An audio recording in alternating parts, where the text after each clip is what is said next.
అవమానం పొందిన చోటే అభిషేకం నాకిచ్చావే, వెలివేయబడిన స్థలములో నన్ను నిలిపినావే.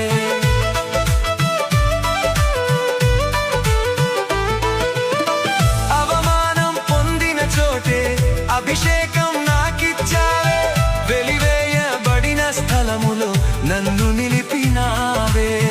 ఖ్యాతినిచ్చి ఘనతానిచ్చి మంచి పేరు నాకిచ్చావే, ఖ్యాతినిచ్చి ఘనతానిచ్చి మంచి పేరు నాకిచ్చావే. శాశ్వతమైన కృపతో నన్ను నడుపుచున్నావే. నేను ఓడిపోనయా, నా పక్షానుండగా నేను కృంగి